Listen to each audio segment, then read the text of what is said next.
It's a major problem. And you know, Speaker Johnson... Just a second, let me... The rise at stay-at-home sons. So you got people complaining about the NEET uprising. That's what it is. They get mad about it.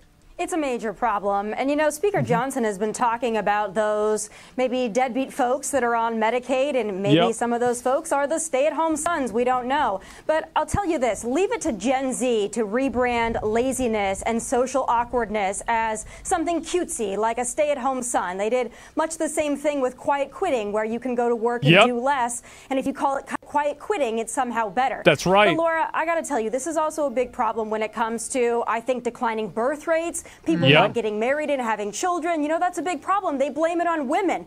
Well, look at what young women have to choose from. The pickings are slim. Yes, we might have a feminism problem in America, but it's the feminization of men. There are a lot of young women out there that want to get married. They want to have kids. They want to have stable families. But there are a lot of young men out there who want they don't have a stable job.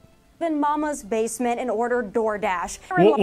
What? To have stable families, but there are a lot of young men out there who want to live in mama's basement and order DoorDash, and therein lies a big part of the problem. That's not it. No way. So ignorant. Gen Z men get henpicked for 12 years by the most obnoxious and dumbest generation of women in human history, get dumped in the labor market alongside robots and Somalians, and now some die job TV bitch is calling them lazy. Get f***ed. He's completely fucking right, man. He's absolutely right. She's hating me. Yes, the thing is that a lot of guys nowadays have a ton of disadvantages. And also, I think that guys can't get a good job. Like, many guys are not able to get a good job and support themselves.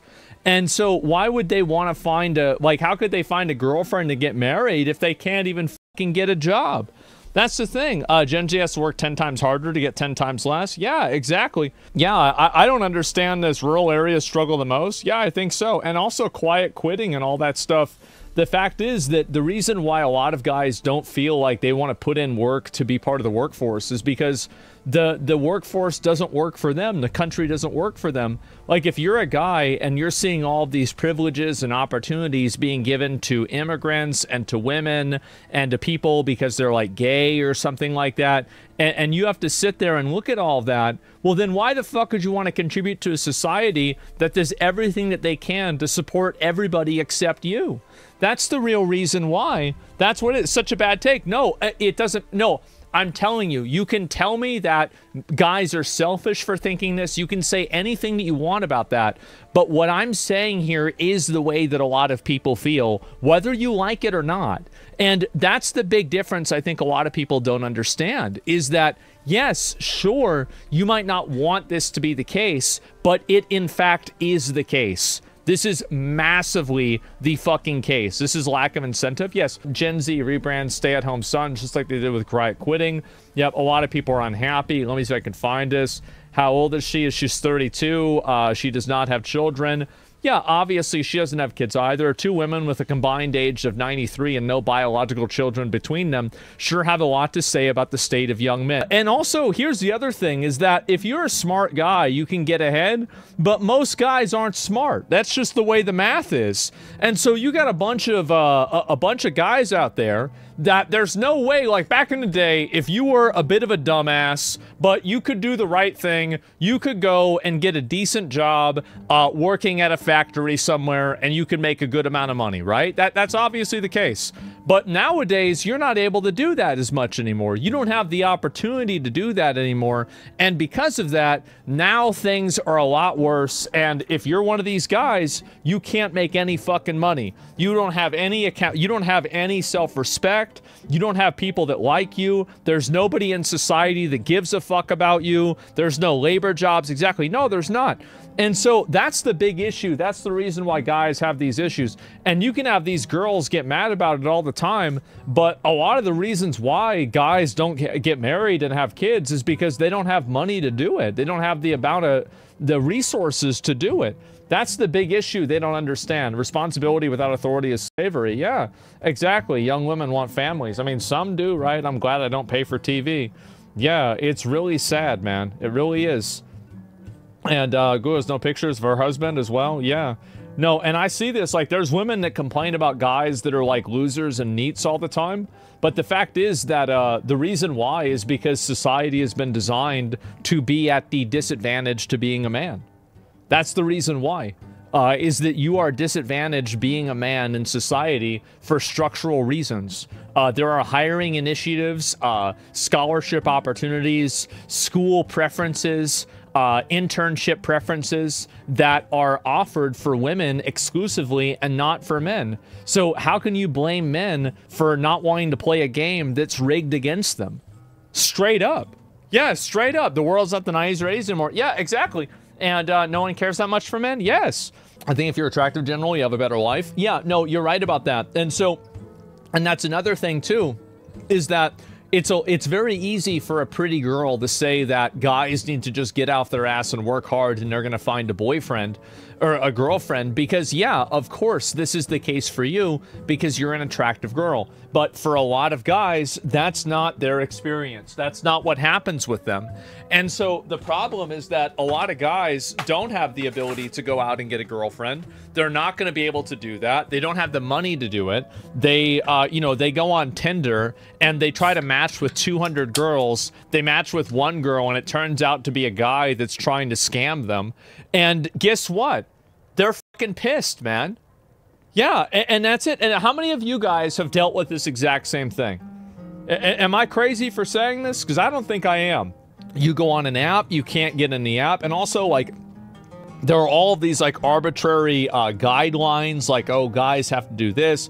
Like, they have to pay for the first date, all of this other stuff, etc. And that's a lot of money, right? For many guys. That's it. Never go with really attractive women on Tinder. Red flag. Yeah, that's definitely true. And but that rhetoric takes away accountability for men, responsibility for men, though. Well, what I'm saying is that whenever men, I think that men do have a certain level of responsibility, but at the same time, that responsibility is counteracted by the fact that things like this are structurally created to disadvantage them. That's the reason why men don't give a fuck anymore. That's the reason why men just want to sit home and play video games anymore.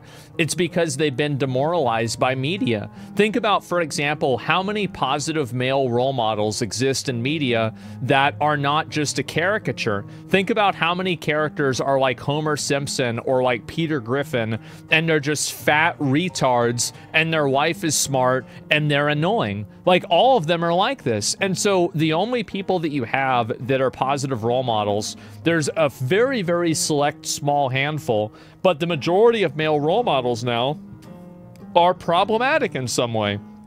Like somebody like Andrew Tate, for example. Like, Andrew Tate gives some good advice, but the stuff he says about how to treat women, I don't agree with at all. You have tons of people that are like this now. Yeah, says you? Well, yeah, I don't think I'm a good role model at all. Nobody should be like me. Absolutely fucking not.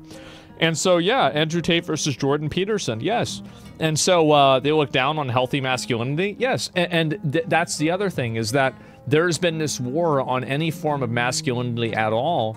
And I think that the way that guys act, like, for example, being aggressive at all is viewed as being bad. And for all of these things put together, you're going to have guys that don't want to play any role in society anymore. Like, guys feel like society has betrayed them. And because of that, they no longer have a vested interest in the best interest of society. That's it. That's the reason. Like, I remember whenever, and the reason, like, whenever I talk about this, I'm not talking about this from a perspective outside. This is the way that I was, right, as a kid. Like, I remember whenever I was in high school and, like, you know, out of high school and everything, and I saw other people get opportunities and get chances that I didn't have, my reaction to that was that I viewed everything like I had no responsibility to society. I never cared about anything. I didn't care about helping people. I didn't care about anything because nobody cared about me. And so why would I want to go out of my way to become a positive force in society when society has gone out of their way to be a negative force against me? That's the reason why. Makes sense, yes. And my morality and ethics then were anything that I can do to make things better for myself is something that I will do regardless of any negative effect on anybody else. Like, no restrictions. Literally no restrictions. I viewed myself as an animal, and an animal is going to do whatever it needs to do in order to survive. And good point. Yes, exactly, Ouch, that's true. Incel take? Yeah. Yeah, pretty much. And so, but the thing is that, that's all I look at, yes. And anti-hero thinking? Well, no, it would be there. Life isn't fair. No, it's not. And what I'm saying is that the reason why a lot of these people, the reason why they do that is because they don't feel like they have an opportunity to do anything else. How many kids just do a complete 180 from whenever I was at their age? Mind you, I was barely a senior in high school. It even comes down to some mannerisms seem a lot more feminine now. Well, that's because acting like a guy, like think about all of the guy behavior. Like how many of you guys roughhoused with your friends in like high school a little bit or middle school? And now like maybe you have kids or you know how it is now. And like if you did that, you would get immediately suspended, right? Like wrestling and just fucking around, like not fighting, but just fucking around physically, right? Like all the time. So you can't do that anymore. You can't talk the way that guys talk. You can't be abrasive anymore. You can't do this stuff. And this is boys can't just be boys. And I'm not talking about boys can be boys whenever they're like, you know, sexually harassing a girl. No, it's disgusting. Of course not. But like, I'm talking about the way that men interact with other men. Whenever that is being fucking pecked apart and hyper analyzed by a bunch of Karens that fucking hate their husbands, then guess what you're gonna have? You're gonna have a society of a bunch of young guys that hate society. That's the reason why. I'm telling you, shit's so fucking dumb. Yeah, it's a Karenocracy. It's so real. Yeah, and that's the truth. It's the same as like you sound damaged. Because I am. Duh. There were a lot of things in society. Yes. That's the thing. And that's the way a lot of guys feel. That's the whole point. I mean, not anymore. Like, I mean, in my opinion, I think my life is great. Like, there are 3 or 4 things in my life that I'm not happy about. And I'm not going to list them. This is not my personal therapy hour. You guys don't need to know my actual real problems, right? And they're not the ones that I think some of you guys might imagine. Like hair is not even in the top 20, okay?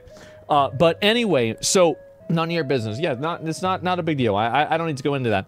But I haven't always been like this. And the reason why I have this viewpoint and the reason why I have so much empathy for these people is because these people used to be me. That's the reason why. And it's very, very fucking annoying for me to see this happen. And you should address these women as toxic feminists, call them Karen subverts. Yeah, and the thing is that a lot of guys nowadays are not going to give a fuck about society. And I don't think, as a guy, I don't think that you really should. Like, if you feel like society is against you and you've had the cards stacked against you, I'm not going to try to guilt trip you into doing what you think and being a good little worker bee. Like, no, absolutely not. Because I think it's just so dismissive. Because I remember how it was for me, and the way that I looked at things, and this is the way that I saw them, is that, again, anything that I did that was to my advantage, I would do it. Literally anything. It doesn't matter what the effect of it was, I would do it. And I think that if you're a guy, I totally understand why people feel that way. Then you're just as pathetic as a Karen? Well, no, because you end up coming out ahead. That's it. There's a stark difference between feminists and a feminine woman. Yeah, sure. Bro, stop defending lazy people. Make them take accountability. I don't think that you should blame it on somebody who's lazy whenever they feel like they've had the situation that has been structurally made against them, right? Like, whenever there are opportunities that are reserved and made exclusive for groups of people that you're not a part of, you are, like, that's not being lazy, that's being fucked over. That's being disadvantaged. Bro's reading fake chat? No! Somebody said that! These guys are dragged on society. Why should society give a fuck about them? The world owes them nothing. They're just lazy fucks. Because I think that there are enough of them that it's a problem. There are too many of them. Yeah, that's it. And please, people don't understand lazy. Yeah, and also, like, there's a certain degree of, it's not necessarily people that are lazy, it's that they don't want to contribute to society because they feel like society doesn't work in their best interest. So why would you want to contribute to society if you feel like society doesn't care about you? Why would you do that? Really? Why? If you feel like society is actively positioned against you, I wouldn't want to do that. The incentive isn't there. Yeah, the incentive is not there. To help yourself? Well, that's what I was saying about the way that I would look at it, right? I mean, like, if you want to help yourself, that's good, but the focus should be on yourself. Why put effort into something that no one else does? Yeah, of course. Just because you feel that way doesn't mean it's true. No, it does, actually. Because if somebody feels that way, then it's true for them. And if enough people feel that way, then it's a general problem. And I think that there are enough people that do feel that way, that they aren't being heard, they aren't being listened to, and there's so many of them that it becomes a huge problem. If you keep calling around? No, and the problem is that a lot of guys don't really understand these problems. And I think that people usually talk down. And they talk down about it, and they're like super negative about it or whatever. But there's no reason to. Losers deserve to lose, change yourself or sink. I think so too. But whenever you say losers deserve to lose, don't be surprised when people don't want to sign up to be losers, and they do things that are dangerous, problematic, criminal, or bad in order to avoid being losers. If you create a system that puts people at a disadvantage, then you should expect people to not play into the system. Like, that's what I would do, right? Like in school, for example, any opportunity that I had to cheat in school or to take advantage of